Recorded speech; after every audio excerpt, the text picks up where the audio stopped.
வாழ்க வையகம், வாழ்க வையகம், வாழ்க வளமுடன். சிந்தனையை, உடல் நலத்தை சீரமைத்து உய்வித்த குருவே வாழ்க, குருவே துணை. வேதாத்ரியம் வாழ்க வளமுடன். இன்று வரை உலகில் தோன்றிய அனைத்து சித்தர்களும் ஞானிகளும் மகான்களும் மற்றும் வேதாத்திரிய கோட்பாடுகளை அர்ப்பணிப்புணர்வோடு அகிலமெங்கும் உணர்வாக்கி கொண்டிருக்கும் ஞான ஆசிரியர்களின் மதிநுட்பமும் குருவர்களோடு சூக்குமமாய் நம்மை சூழ்ந்திருந்து நான் உய்வதற்கு துணை நிற்குமாக என்று சங்கல்பித்துக் கொண்டு இன்றைய தவ நிகழ்வை இறைவணக்கம் குருவணக்கத்தோடு நாம் இனிதே துவங்குவோம்.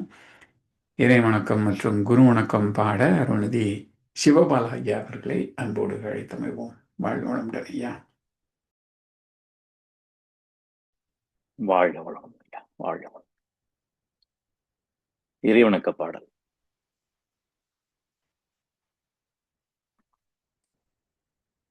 அழுத்தம் எனும் உந்து ஆற்றல் ஒன்றை கொண்டே, அழுத்தம் எனும் உந்து ஆற்றல் ஒன்றை கொண்டே, அணுமுதலாய் அண்ட கோடி அனைத்தும் ஆக்கி, அணுமுதலாய் அண்ட கோடி அனைத்தும் ஆக்கி, வழுத்தும் ஓர் அறிவு முதல் ஐந்தும் ஆறும், வழுத்தும் ஓர் அறிவு முதல் ஐந்தும் ஆறும், வகை வகையாம் உயிரினங்கள் தோற்றுவித்து முழு திறனுடன் காத்து முடிக்கும் மேலா, முழு திறனுடன் காத்து முடிக்கும் மேலா, முழு முதற் பொருளேனம் அறிவாயாற்றும், முழு முதற் பொருளேனம் அறிவாயாற்றும், பழுத்த நிலை வரும் வரையில் நீ நான் என்போம், பழுத்த நிலை வரும் வரையில் நீ நான் என்போம், பதமடைந்தோம் பதமடைந்தோம் ஒன்றானோம் பரமானந்தம், பதமடைந்தோம் ஒன்றானோம் பரமானந்தம். குரு வணக்க பாடம். எப்பொருளை எச்செயலை எக்குணத்தை, எப்பொருளை எச்செயலை எக்குணத்தை, எவ்வுயிரை ஒருவர் அடிக்கடி நினைந்தால் அப்பொருளின் தன்மயதாய் நினைப்போராற்றல், அறிவினிலும் உடலினிலும் மாற்றம் காணும், இப்பெருமை இயல்பூக்க நியதியாகும், இப்பெருமை இயல்பூக்க நியதியாகும், எவரொருவர் குருவை மதித்து ஒழுகினாலும் தப்பாது குரு உயர்வு மதிப்போர் தம்மை, தரத்தினில் உயர்த்தி பிறவி பயனை நல்கும், பிறவி பயனை நல்கும். வாழ்க.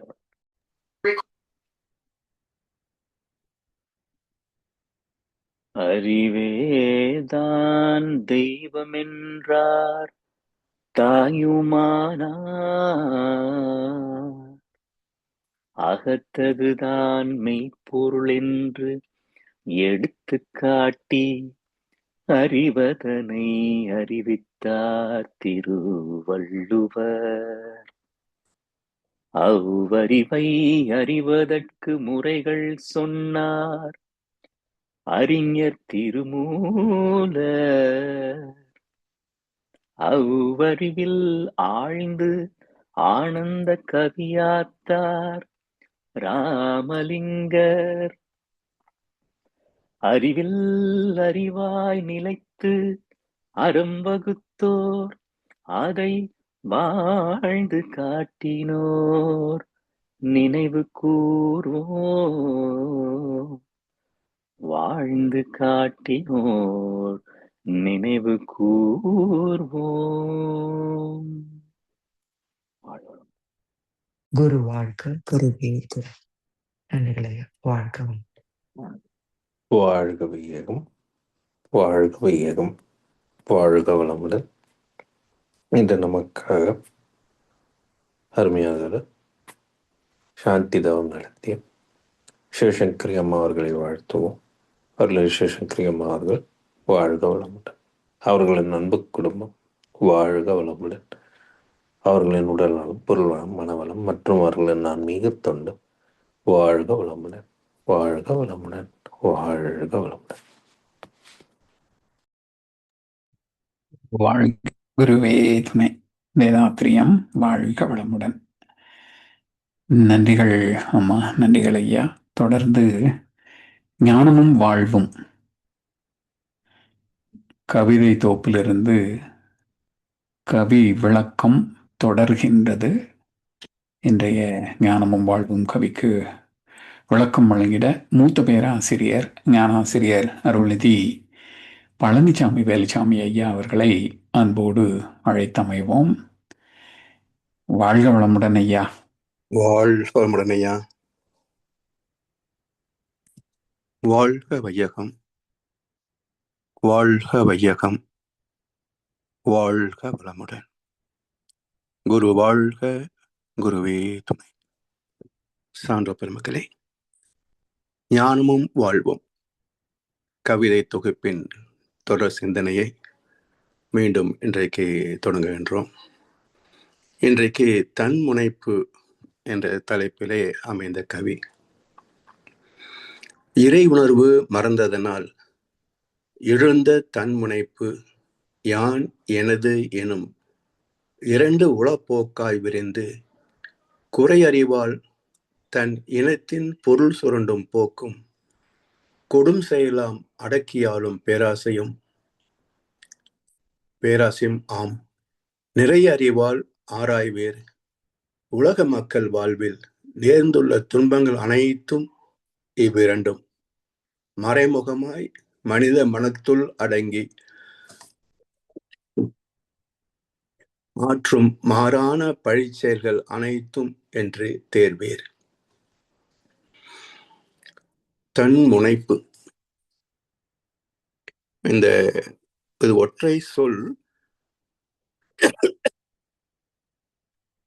ஆனால் மூல சொல் முனைப்பு என்பதுதான். முனைப்பு என்பது எல்லையற்றது. அதாவது கிராவிட்டி என்று சொல்கிறோமே, அது சுத்த வெளியின் அறிவு எழுச்சி பெறுகின்ற தன்மைக்கு முனைதல் முனைப்பு என்று சொல்லுவாங்க. தன் முனைப்பு என்கின்ற போது தானே உயர்ந்தவன் என்ற ஒரு எழுச்சி, மன எழுச்சிக்கு தன் முனைப்பு என்று பெயர். ஒரு ஆத்மா, ஒரு மனித உடல், இதை மையமாக கொண்டு எழுவதுதான் தன் முனைப்பு. இதற்கு காரணம் என்ன? முனைப்பு இல்லாமல் எதுவும் நடக்காதுங்க. ஒரு முனைப்பு இல்லை என்றால் எந்த காரியத்தையும் செய்ய முடியாது. தன் முனைப்பு என்பது நான் மட்டுமே இதை செய்ய முடியும், வேறு யாரும் செய்ய முடியாது என்கின்ற ஒரு ஆணவ போக்கு. இதன் காரணம் இறை உணர்வு மறந்ததனால் எழுந்த தன்முனைப்பு. இறைநிலை முனைப்பாய் எழுந்ததனால்தான் உலகங்களாய் உயிர்களாய் நாமாய் மலர்ந்திருக்கிறது. அப்போ நம்மை போல் பல கோடிக்கணக்கான மக்கள் இதை தவிர்த்து 5 அறிவு வரைக்கும் உள்ள எத்தனையோ லட்சக்கணக்கான ஜீவராசிகள், கோடிக்கணக்கான ஜீவன்கள், எண்ணற்ற கோள்கள் இயங்குகின்ற இந்த பிரபஞ்சம், இவை அனைத்தும் முனைப்பின் வெளிப்பாடு தான். ஆனா அந்த முனைப்பு எங்கேயாவது நான் தான் எல்லாம் செய்தேன் என்று காட்டிக்கொள்கிறதா? செயற்கரிய செய்வார் பெரியோர், சிறியோர் செயற்கரிய செய்கலாதார். மனிதனாக வந்த பிறகு கூட சாதனைகளை சாதிப்பவர்கள், விஞ்ஞான ரீதியாகவும் சரி, ஆத்மீக ரீதியாகவும் சரி, சாதனைகளை புரிந்தவர்கள், அவர்கள் என்ன நினைக்கிறாங்க? இது நான் ஒன்றும் செய்யல, இறைவன் என்னை கருவியாக பயன் கொண்டான். ஒருவேளை நான் இல்லை என்றாலும் வேறு யார் மூலமாகவாவது இந்த செயல் நடந்தே தீரும். இறைவனின் செயல்பாடுகள் நின்று போவதே கிடையாது. வீட்டை விட்டு வெளியில் வந்தா நாளும் நடக்கலாம், அந்த நாளும் தெரிஞ்சு நடந்துகிட்டா நல்லா இருக்கலாம். உன்னை கேட்டு என்னை கேட்டு எதுவும் நடக்குமா? அந்த ஒருவன் நடத்தும் நாடகத்தை நிறுத்த முடியுமா என்பார் கண்ணதாசன். அதுபோல தாயின் கருப்பை என்ற ஒரு வீட்டிலிருந்து வெளியே வந்துவிட்டோம். இந்த வாழ்க்கையில இன்பம், துன்பம், அமைதி, பேரின்பம் என்ற நாளில் எதுவும் நடக்கலாம். ஆனால் நம்மை கேட்டுக்கொண்டா நடக்கும்? இல்லை, நாம் அதை தெரிந்து கொள்ளவில்லை என்பதனால் நின்று போகுமா? எனவே இதை புரிந்து கொண்ட அறிவின் தெளிவிலே விளைவது அந்த முனைப்போடு இணைந்த ஒரு அடக்கம், இறைவனின் முனைப்போடு இணைந்த அடக்கம். இந்த தன் முனைப்பு என்ற தருக்கு இருக்காது, நான் செய்தேன் என்பது இருக்காது. சரி, இந்த தன்முனைப்பின் விளைவுகள் என்ன? அதாவது மகாபாரதத்துல பாண்டு மிக சிறப்பான ஆட்சி நடத்திக்கிட்டு இருப்பார். ஒரு கட்டத்துல நான் வனவாசம் போறேன், எனக்கு இந்த ஆட்சி மேல ஆர்வம் இல்லைன்னு சொல்லி பாண்டு வனவாசம் போக ஒரு கேர்டேக்கர் கவர்மெண்ட், அப்படி திருதராஷ்டிரன் நாம இருக்கிறான். இப்ப திருதராஷ்டிரன் என்பது அறிவு, இந்த குருடன் என்று சொல்வார்கள் பொதுவா கதையில. ஆனா ஒரு கதாபாத்திரத்தை குருடாக படைக்க வேண்டிய அவசியம் இல்லை எந்த ஞானிக்கும். அப்ப வியாசர் என்ன கருத்தை சொன்னார் என்றால், இந்த திருதராஷ்டிரன் என்பவன் அறிவு குருடன். அறிவு குருடரானால் அங்கே ஆணவம் பிறக்கும். ஆணவம் பிறந்துவிட்டால் அது நான், எனது என்ற இரண்டு தன்மைகளாக வெளிப்படும். இந்த இருமை நிலையை மகர்ஷி அவர்கள் ஒரு விசித்திர தம்பதி என்கிறார். இந்த விசித்திர தம்பதிக்கு பிறக்கின்ற விபரீத குழந்தைகள் 6: பேராசை, சினம், கடும்பற்று, முறையற்ற பால் கவர்ச்சி, உயர்தரமான பான்மை, வஞ்சம். இந்த 6ம் இந்த தான், தனது என்ற விசித்திர தம்பதிக்கு பிறக்கின்ற குழந்தைகள். இந்த 6 குழந்தைகள் செய்கின்ற அட்டகாசங்கள் பஞ்சமகா பாதகங்கள்: பொய், களவு, சூது, கொலை, கற்பு, தவறுதல். பிறகு திருதராஷ்டிர ஆட்சிக்கு வந்த பிறகுதானே ஹஸ்தினாபுரம் ஹஸ்தினாபுரமாக மாறி வருகிறது. ஹஸ்தி என்றால் சிரிப்பு, மகிழ்ச்சி. ஹஸ்தினா என்றால் சிரிப்பு அற்ற, மகிழ்ச்சியற்ற என்று பொருள். அப்ப ஹஸ்தினாபுரம் என்று சொன்னால் பாண்டு ஆள்கின்ற வரைக்கும் அது மகிழ்ச்சி நிறைந்த நாடாக இருந்தது. திருதராஷ்டிரம் வந்த பிறகு அது மகிழ்ச்சியே காண முடியாத நாடாக மாறி போனது. அதனால்தான் அது பேர் ஹஸ்தினாபுரம் என்று வைத்தார் வியாசர். எனவே இந்த தன்முனைப்பு வந்து விட்டால் அவங்களும் நிம்மதியா வாழ மாட்டாங்க, மற்றவரை நிம்மதியாக வாழ விட மாட்டாங்க. இதுதான் ஆணவத்தின் அராஜகம். யான் எனது எனும் 2 உளப்போக்காய் விரிந்து குறை அறிவால் தன் இனத்தின் பொருள் சுரண்டும் போக்கும் கொடும் செயலாம் அடக்கியாலும் பேராசையுமாம். இந்த ரெண்டும் சேர்ந்துகிட்டு சரித்திரத்தை திருப்பி பாருங்களேன். இதுவரைக்கும் எந்த காலகட்டத்திலாவது ஜனத்தொகை முழுமையும் மகிழ்ச்சியாக வாழ்ந்ததாக ஒரு காலகட்டம் உண்டா? சரித்திரத்துல எங்கேயும் அப்படிப்பட்ட குறிப்பே கிடையாது.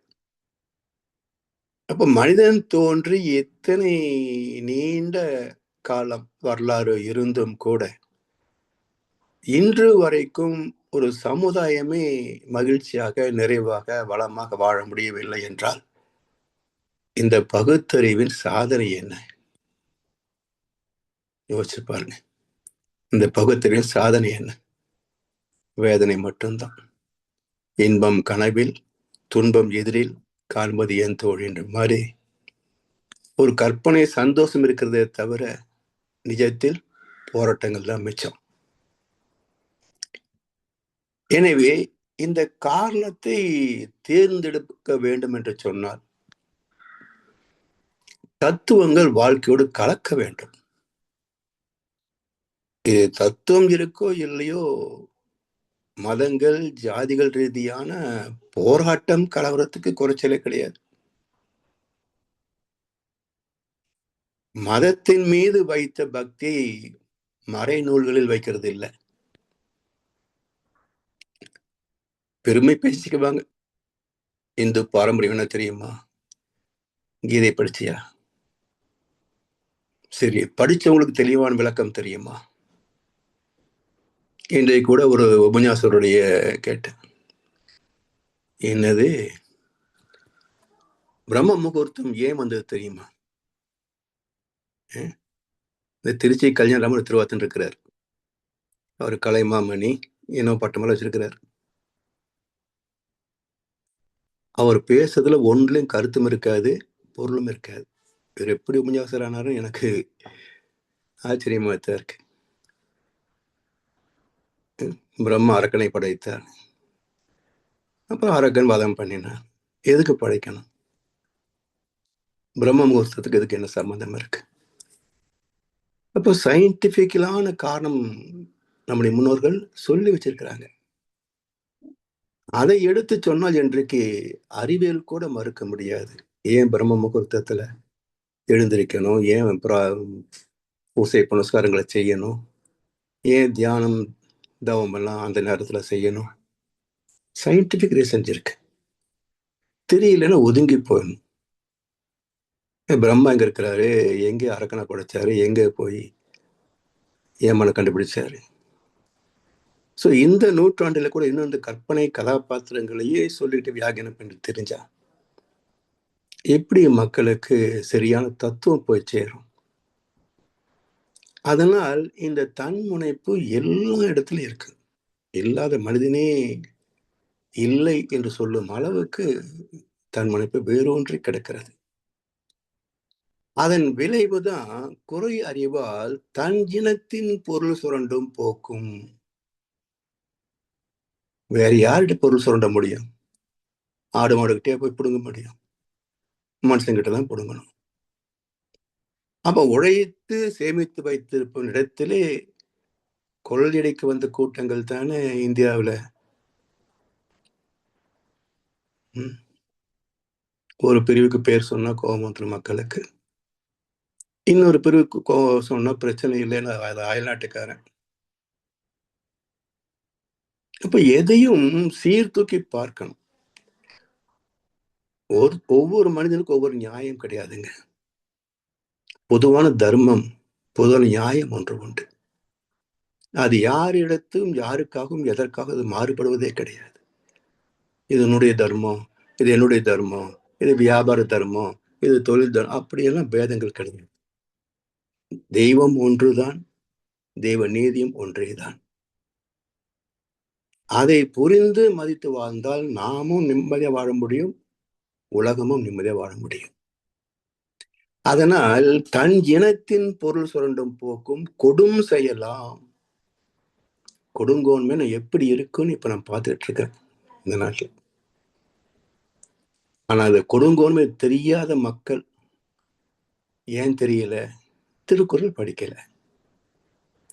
திருக்குறள் படிச்சிருந்தா தானே கொடுங்கோன்மைக்கு இலக்கணம் தெரியும், செங்கோன்மைக்கும் கொடுங்கோன்மைக்கும் உள்ள பேதம் தெரியும்,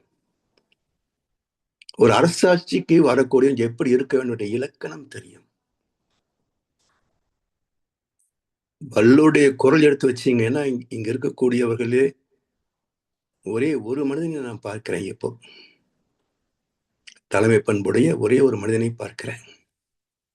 அவர் முதல்வர் அமைச்சரானா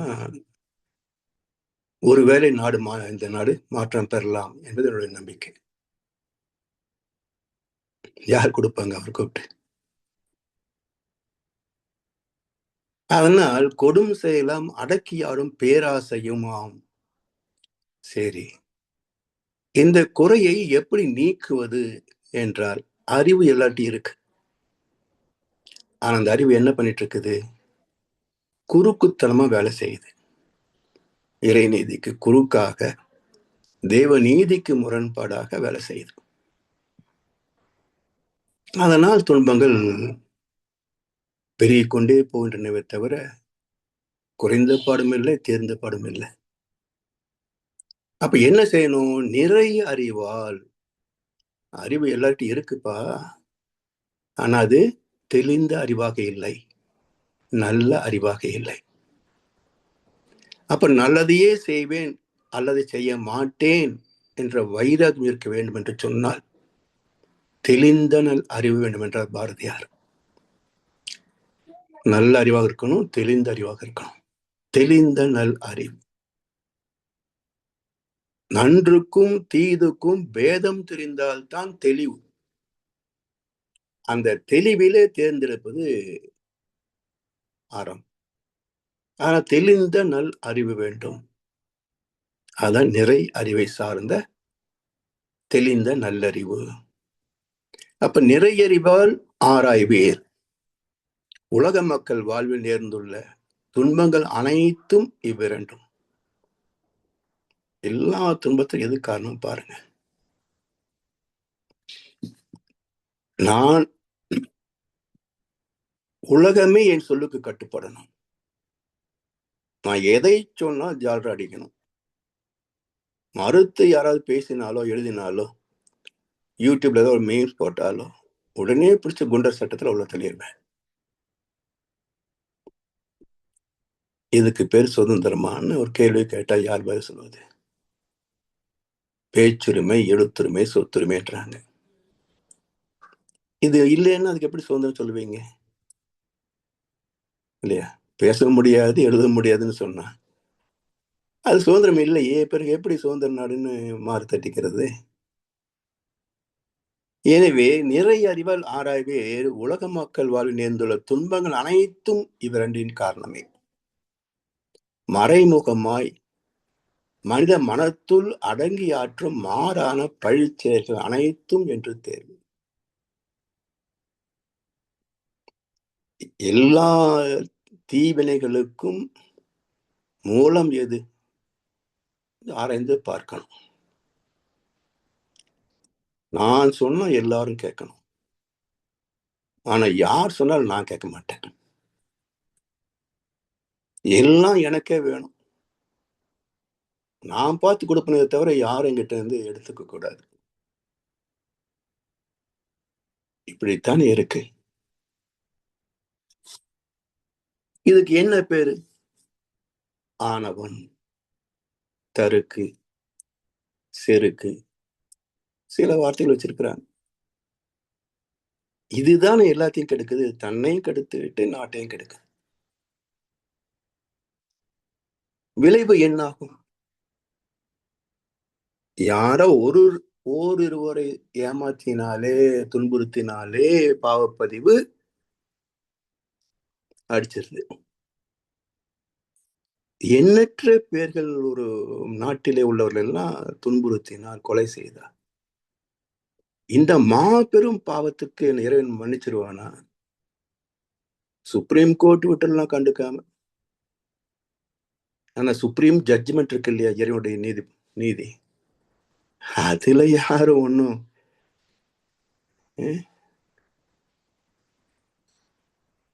அங்கே தீர்ப்புகள் திருத்தப்படுவதில்லை. எதன் பொருட்டும் தீர்ப்புகள் ஒருதலை பட்சமாக வழங்கப்படுவதில்லை. அந்த இறைவனின் தீர்ப்பு வரும்போது தெரியும். பைபிள் அருமையான வசனம் அது. எவன் இந்த கல்லின் மீது விழுவானோ அவன் நொறுங்கி போவான். இந்த கல் எவன் மீது விழுமோ அவனை நசுக்கி போடும். சோ 3 தலைமுறை கடந்து 4, 5 வரும்போது தெரியும் புண்ணியத்தின் பலன் என்ன, பாவத்தின் தண்டனை என்னன்றதெல்லாம் 4வது 5வது தலைமுறையில தெரியும். அப்போ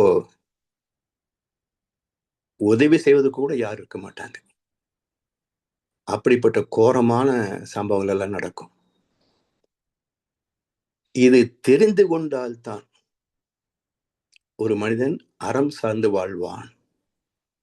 ஏன்னா எந்த மனிதனுக்கும் துன்பத்தை சந்திக்கின்ற தைரியம் கிடையாதுங்க. சிக்கிக்கிறான், அவ்வளவுதான். வா பார்க்கலாம் அப்படின்னு சேலஞ்ச் பண்ணக்கூடிய துணிச்சல் உண்டா யாருக்காவது? இல்ல. அதனால் இது விளைவு இப்படி வந்து தீரும் என்ற தெய்வ நீதி புரிந்து விட்டால் யாரும் யாருக்கும் துன்பம் செய்ய மாட்டாங்க. தன்னை அறிய தனக்கு ஒரு கேடு இல்லை, தன்னை அறியாமல் தான் கெடுகின்றனர். இவனுக்கு தான் யார் என்றதும் தெரியாது, தெய்வம் என்பது என்னன்னு தெரியாது, தெய்வ நீதி என்பதை பற்றி உனக்கு ஒண்ணுமே தெரியாது. தெரியவில்லை என்பதனால் விதிவிலக்கு உண்டா? Ignorance of law is not an excuse to break the law. சமுதாய சட்டம் இப்படித்தானே சொல்லுது, அரசியல் சாசனம். அப்ப இறைவன் சாசனத்துல மட்டும் ஆரியமல் செய்யப்படுகின்ற தவறு அப்போது மன்னிக்கப்படுமா? இறைவன் மன்னிப்பதே கிடையாது, அவனுக்கு மன்னிப்பே தெரியாது. மன்னிக்க தெரியாத கடவுள், சிந்திக்க விரும்பாத மனிதன். இதுதான் எல்லா சிக்கல்களுக்கும் அவலங்களுக்கும் மூல காரணம். இதை புரிந்து தன்னை மாற்றிக்கொள்ள வேண்டும். அதான் ஞானம் கலந்த வாழ்வு, சுகமான வாழ்வு என்ற அற்புதமான தன்முனைப்பை பற்றி மகரிஷி அவர்கள் இந்த கவியில விளக்கியிருக்கிறார்கள். பயன்கொள்ளும் என்று சொல்லி வாய்ப்பளித்த செவிமடுத்த அனைவருக்கும் நன்றி பாராட்டி இந்த உரையை நிறைவு செய்கின்றோம். வாழ்க வளமுடன், வாழ்க வளமுடன், வாழ்க வையகம். வாழ்க வளமுடன் ஐயா, அருமை. வாழ்க வளமுடன் ஐயா. இறந்ததொரு கவி, அருமையான விளக்கம். முனைப்பு என்பது அடிப்படை குணம். அதிலிருந்து தான் தனதுன்னு வரும் பொழுதுதான் தன் முனைப்பாக மாறுகிறது. அப்படிதானங்கய்யா? முனைப்பு என்பது இறை எழுச்சி பெறுகின்ற போதே முனைப்பும் எழுச்சியும் ஒரே பொருள் தாங்க. ஒண்ணுதான். முனைதல் அப்படின்னா முன்னெடுத்தல் தானே. எழுச்சி பெறுதல் என்றாலும் அடக்கத்திலிருந்து வெளியே வருவது தானே. எழுச்சி பெறுதல் முனைதல் ரெண்டுமே ஒரே பொருள் தான். அதுல இருந்து அப்படி வரப்போய் தான் அது தனி ஒரு துகளாக மாறுகிறது. அருமை, அருமை, சிறப்பு ஐயா. தொடர்ந்து சிறந்த முறையிலே விளக்கம் வழங்கி நம்மை வழி நடத்தி கொண்டிருக்கும் மூத்த பேராசிரியர் ஞானாசிரியர் அருள்நிதி பழனிசாமி வேலுசாமி ஐயா அவர்களும் அவர்தம் அன்பு குடும்பத்தினரும் அருட்பெயர் ஆற்றல் கருணையினால் உடல் நலம், நீள ஆயுள், நிறை செல்வம், உயர் புகழ், மெய்ஞானம் ஓங்கி வாழ்க வளமுடன், வாழ்க வளமுடன், வாழ்க வளமுடன். நன்றிகள் ஐயா. தொடர்ந்து பாடல்கள் பாடி நிறைவு செய்யும் தருணம். வேதாத்திரிய பாடல், பிரம்மஞான கவி, உலக நல வாழ்த்து பாட அன்பர்களை அன்போடு அழைத்தமைவோம். அருள்நிதி ஷியாம் ஐயா இருக்கீங்க. ஐயா, உங்களுக்கு பாட வாய்ப்பு இருந்தால் பாடுங்க. ஏதாவது ஒரு பாடல், வேதாத்திரிய பாடலோ, பிரம்மஞான கவியோ, உலகநல வாழ்த்தோ. சரி, ஐயா கார்த்திகேயன் ஐயா அதுக்கு வழி நடத்தி கொண்டு வருவார். அன்பர்கள், மற்ற அன்பர்கள் இருக்கீங்க, வாங்க வந்து பாடுங்க. வாழ்க வளமுடன்.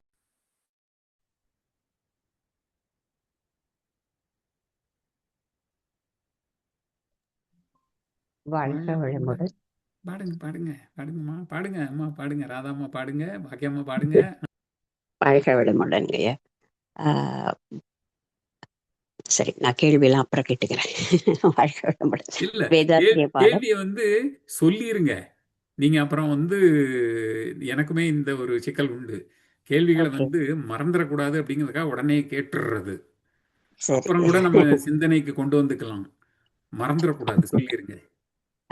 ஆக்சுவலா இன்னைக்கு நிறைய விஷயங்கள் தெரிஞ்சுட்டு இருக்கும். முனைப்பு, தன்முனைப்பு, அது ரெண்டு அந்த மாதிரி. அதுல வந்து நடுவுல ஒரு இடத்துல நான் படிச்சேன், கோரம் அப்படிங்கிறது அழகு அப்படின்னேன்னா, அகோரம் அப்படின்னாதான் கெடுதலாக இருக்கும். கோரம் என்பது அதனுடைய ஆப்போசிட், நம்ம தப்பா புரிஞ்சுட்டு இருக்கோம் அப்படின்னு. அதுக்கு ஐயாவுடைய விளக்கம் வேணும். கோரம் அகோரம்.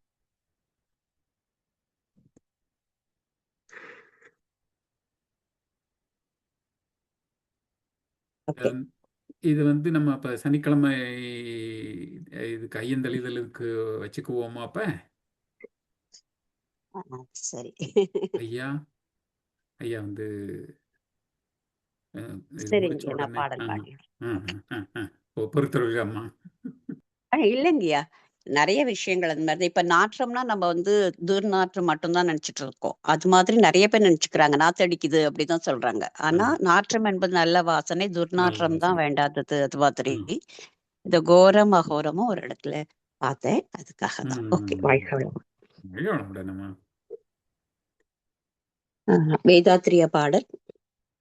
போரில்லா நல்லுலகம், பொருள் துறையில் சமநீதி, நேர்மையான நீதிமுறை, நிலவுலகுக்கு ஓர் ஆட்சி, சீர் செய்த பண்பாடு, சிந்தனையோர் வழிவாழ்வு, சிறப்புணர்ந்த பெண்மதிப்பு, தெய்வ நீதி வழிவாழ்தல், தேர் திருவிழா தவிர்த்தல், சிறுவர்கட்கே விளையாட்டு, செயல் விளைவு உணர்கல்வி, சீர்காந்த நிலை விளக்கம், பார் முழுதும் உணவு நீர் பொதுவாக்கல், பல மதங்கள் பல கடவுள் பழக்கம் ஒழித்து, உண்மை ஒன்றை தேர்ந்திடுதல். வாழ்க வளமுடன். பிரம்மஞான கவி யார் வராங்களா? வாழ்க வளமுடன் அம்மா. வாழ்க வளமுடன். பாடிடுங்க. நன்றி. இறைவெளியே தன்னிருக்க சூழ்ந்தழுத்தும் ஆற்றல், சூழ்ந்தழுத்தும் ஆற்றல், இதன் திணிவு மடிப்பு விழ சுழலும் நுண்விண்ணாம், நிறைவெளியில் விண் சுழல நெருக்குகின்ற உரசல், நிலைவெளியில் எழுப்புகின்ற நேரலைகள் காந்தமாம், மறைபொருளாம் காந்தம் தன் மாத்திரைகள் ஐவகை, மலைக்காதிர் விண்கூட்டம் மாபூதம் ஐந்துமாம், முறையாய் அக்காந்த அலை மனமாம் உயிருடல்களில் மதி உயர்த்தி இவ்வுண்மை பெற மா பிரம்ம ஞானமாம். வாழ்க வையகம், வாழ்க வையகம், வாழ்க வளமுடன். வாய்ப்பு நன்றிங்க. வாழ்க வளமுடன். உலக நல வாழ்த்து. உலகமெல்லாம் பருவமழை ஒத்தபடி பெய்யட்டும், உழவரெல்லாம் தானியத்தை உவப்புடனே இருக்கட்டும், பல தொழில்கள் புரிகின்ற பாட்டாளி உயரட்டும், பகுத்துணர்வில் தொகுத்துணர்வு பண்பாட்டை உயர்த்தட்டும். கழகங்கள் போட்டி பகை கடந்து ஆட்சி நடக்கட்டும். கல்லாமை கடன் வறுமை களங்கங்கள் மறையட்டும். நலவாழ்வை அளிக்கும் மெய் ஞான ஒளி வீசட்டும். நம் கடமை அறவாழ்வின் நாட்டத்தே சிறக்கட்டும். நம் கடமை அறவாழ்வின் நாட்டத்தே சிறக்கட்டும்.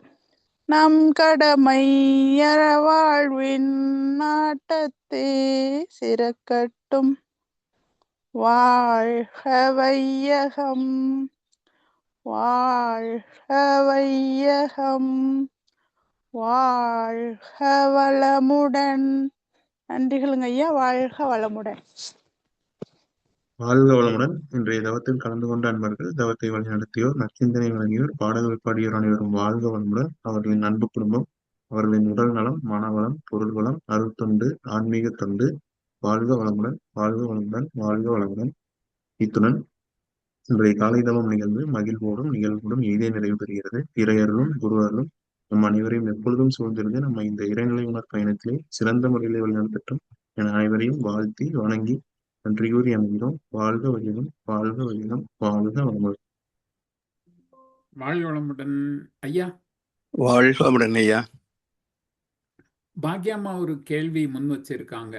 கோரம் அதுக்கு தெளிவான விளக்கம் வந்து நம்ம வரதராஜன் ஒருத்தர் இருக்காருமா, அவர் கேட்டு பேசுவோம். ஏன்னா அகோரம் என்பது அழகு என்ற பொருள் இருக்கு, கோரம் என்பதுதான் அழகு இல்லாததுன்னு அர்த்தம்.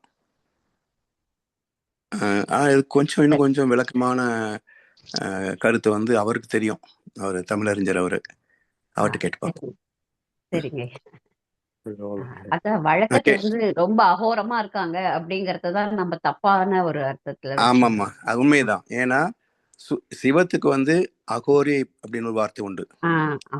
சிவத்தை அறிந்தவர் அகோரியஸ் சொல்லி நீங்க வட இந்தியாவில எல்லாம் அந்த கைலாசத்தில் இருக்கிறதாக கேள்விப்பட்டிருக்கோம் இல்லையா? ஸோ அகோரியன்னா அழகானவர்கள் அல்லது தூய்மையானது, மேன்மையானது, அழகானது, இறைத்தன்மை வாய்ந்ததுன்னு அர்த்தம் அகோரம்ன்றது. ஸோ கோரம் என்பதுதான் நெகட்டிவ். இருந்தாலும் அவரு கேட்டு பார்ப்போம். இல்ல இந்த மாதிரி யாராவது எதையாவது கலப்பி விட்டுடுறாங்க. இல்ல, அது சிந்தனைக்கு வந்தது இல்லம்மா, சரியான வார்த்தை தானே. கோரம் என்பது அழகில்லாதது, அகோரம் என்பது அழகானதுன்னு அர்த்தம். ஐயா ஐயா வாழ்க வளமுடன். அவர் கேட்கணும்னு கரெக்டா நீங்க சொல்லிருக்கீங்க ஐயா. அகோரங்கிறது அழகு, கோரமா இருக்கு பாருன்னு சொல்றோம் இல்லையா? அது வந்து அழகு இல்லாது, அகோரன்றது அழகு, அழகுதான். புரியுது. சிவனுக்கே அந்த தன்மை அகோரம் சொல்லுவாங்க. அதனால இது தூய்மையானது, அழகானதுதான். ரொம்ப சந்தோஷம் ஐயா. வாழ்க வளமுடன். வாழ்க வளமுடன், வாழ்க வளமுடன்.